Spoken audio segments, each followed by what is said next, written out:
all that noise.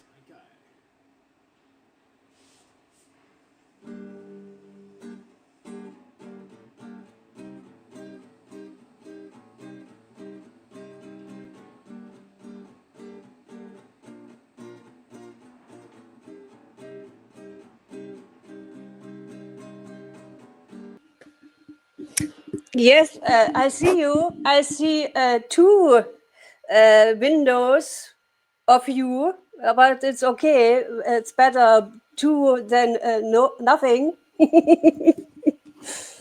But I can't hear you now. Moment. Can you hear me? Now I can hear something.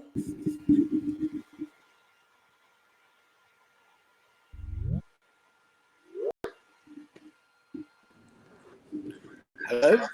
Yes, I can hear you now. So Good. I hope it keeps the sound.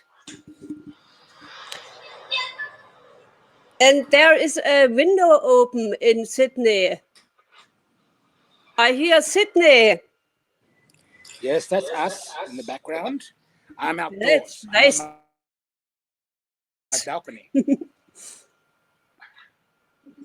And I see up the street in the window behind you. This is nice. This is real Sydney. Great. Nice houses. Okay.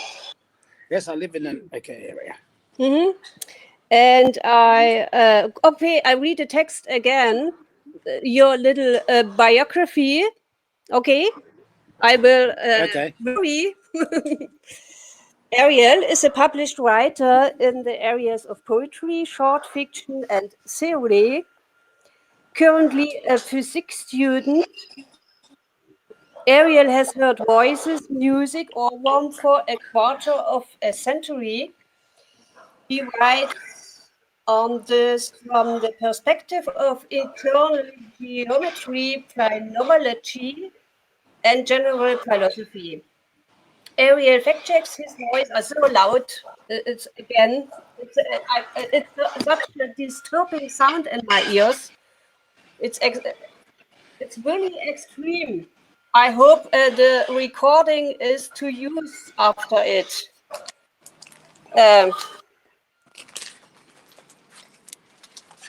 Oh, this noise is insane. Ariel fact checks his voices when they express truth propositions and finds them usually correct. He also plays classical guitar and baroque guitar. Okay, maybe I have to. Okay. It's so loud. Do you wear this this mask in Sydney too? This is a mask in Germany. Now I can see you anymore. This is this here.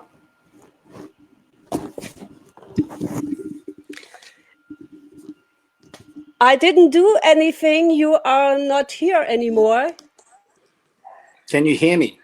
Yes, I showed you the little German, safe German quality mask.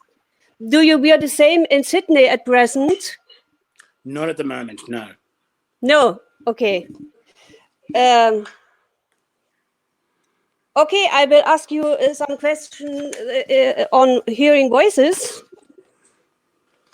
You are from Sydney and hear voices. Okay.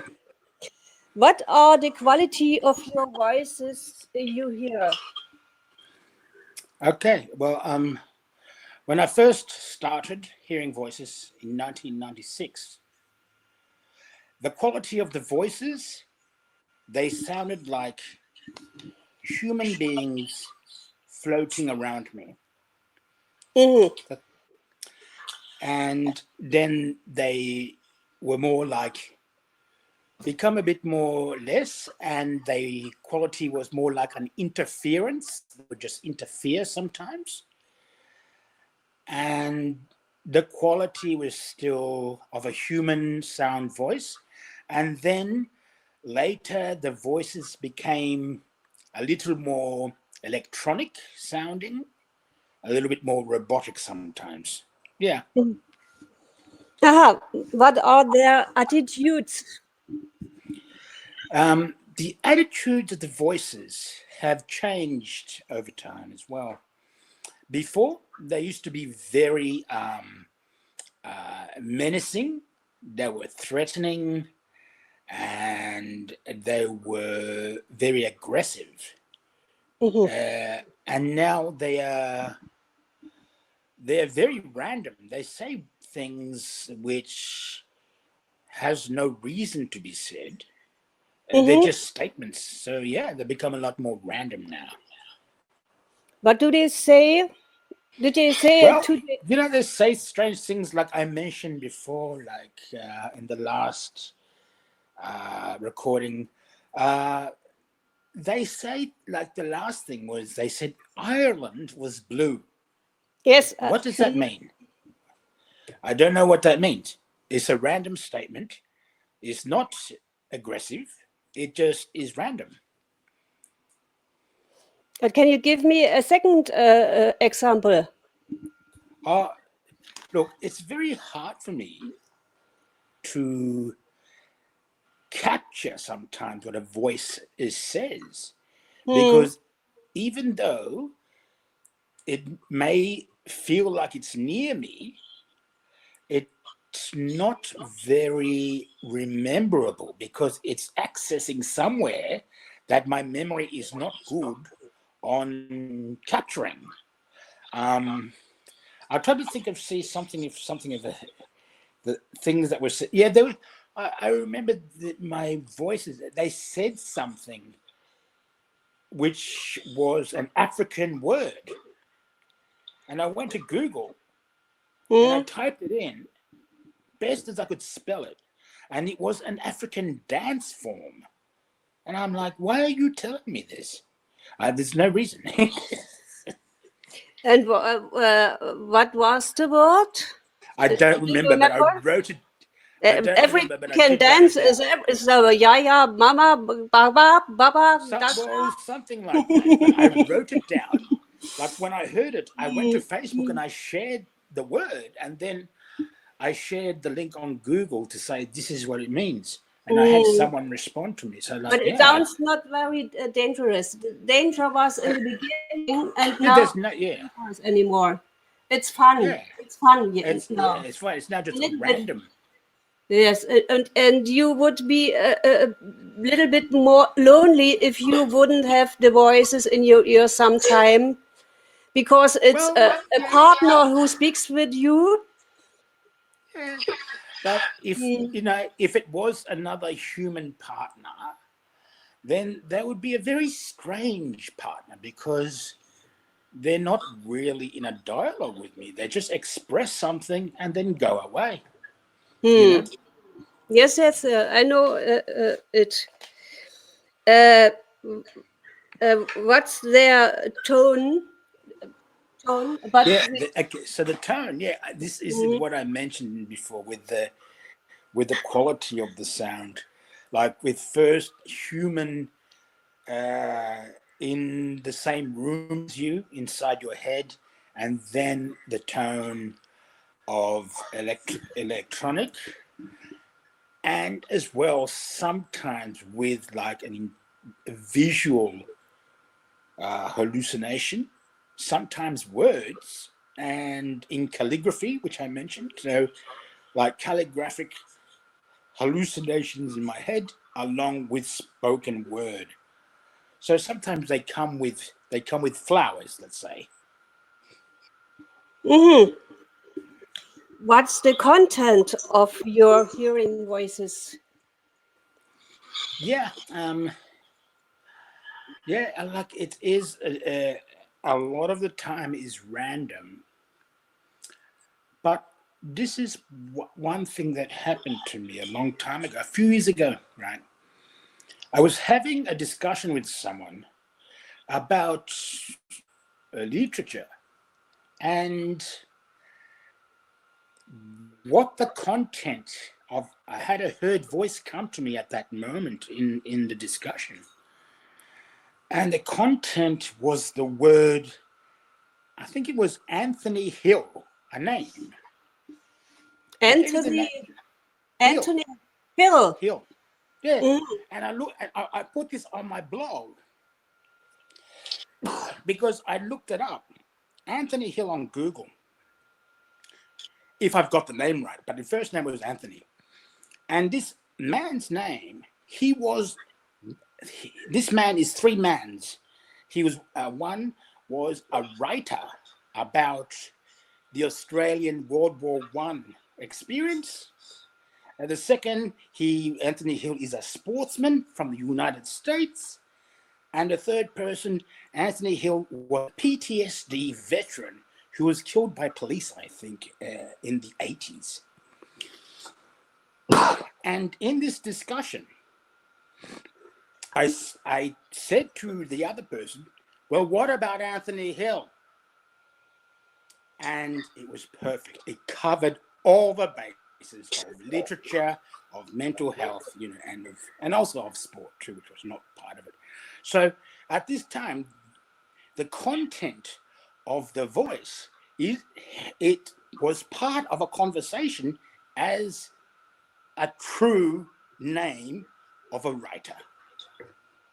Okay. Yeah, you use the voices a little bit like Eric Coates from the Voice Hearer. He gets names, sometimes animals, and then he brings it all in a special order, and he's used to it. Yeah. Okay, next question. Have your voices changed their messages and attitudes over the years? Yeah, well, we mentioned that there's no more aggression and no more danger. And that is far more cryptic, far more quizzical, I guess, very random. And there's still the one thing is the same, is that they come to interfere, right? Sometimes they assist, and sometimes they're just annoying, as in it's like, hey, you come here, you want to say something, and then you go away. What are you doing? So yeah, that's kind of like how I relate to them nowadays. Do your heard voices interact with any of your other senses or body system? Yes, I was thinking, I was like what I mentioned about the sort of visual hallucinations and voices when they come together. And sometimes when I'm unwell, close to go to the clinic, I will see holograms in my house. I mentioned that in one of my writing. And yeah, so sometimes the voices interact with my vision, the way I see things. Sometimes my mouth will say something without me saying it. And the voices in my head have now, I think, I'm thinking, this is how I see it, is that they have come out as voices in my throat. So I will say something as the same, as random as a heard voice, but come out of my mouth. Or I will do this. I will hum something. And that is, I think me doing the humming is keeping the heard voices away, because they're kind of channeling to here. Maybe.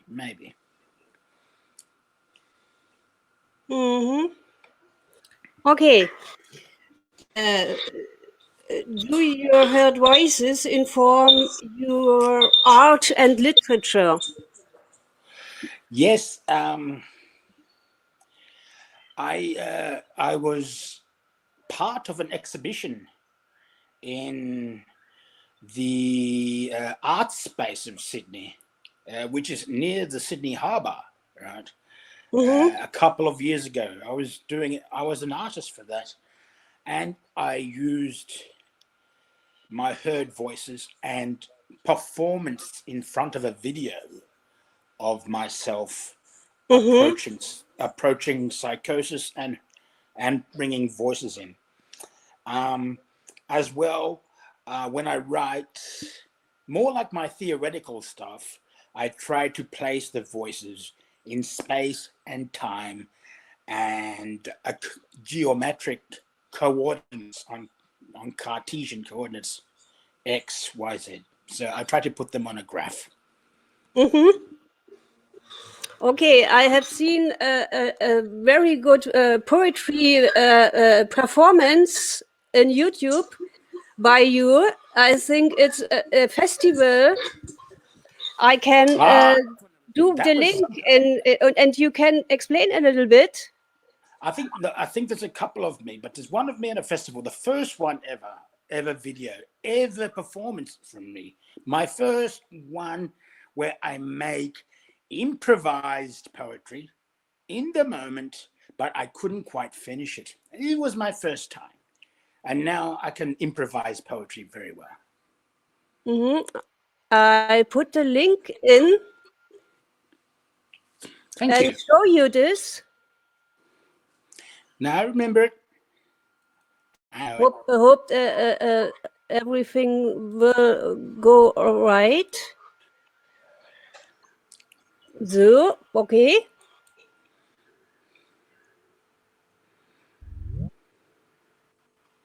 Some philosopher called Charles S. Peirce. Yeah. I am worth nothing. The biology of someone who's got no money. 2011. I am worth nothing. The biology of someone who's got no money. I own a company, but I'm homeless at the moment. Do you press it or do I press it? It's a place where I'm auto-poeticizing some kind of poet harbor, which is only of the imagination. It's not working. Any type of nation, only areas and geographies and territories. Can I remind you of certain environmental vandalisms of Patagonia, Amazonia, and the places that we've never heard of? Yeah. We're having the same thing.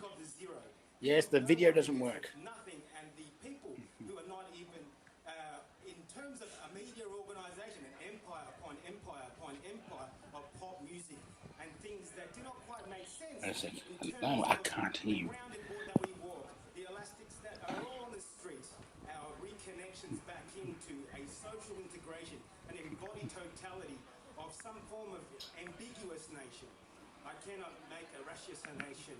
So further than this, I will go as far as an aurora borealis, and then all I am left with is some island of forgetting, a Polynesia of sorts. I am not knowing where I am, and I'm cloud of unknowing in the immediacy of point. My cellular biology at sub-DNA level is a poetry into itself. I'm an expression of that very point of unknowing, the auto-poetic. I write myself, I write myself, I write you. The repetition of so many things. I have not prepared a thing today, but all I can say is from my very trembling legs, the arms, the broken and shattered beams of estuaries, and the trees that have said to me, summer is nothing more than another lovely day. Again, repetition again, repetition again. So, now what do we have now?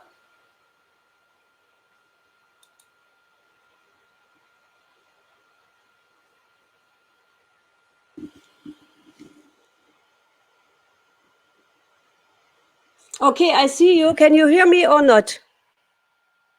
Ariel, can you hear me? No.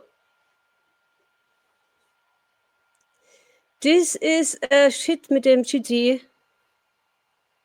Okay, you hear. Can you say something? Or now you are gone. No, I don't see it anymore. This is a bad. I have ghosts in my soul, and they are disturbing sometimes.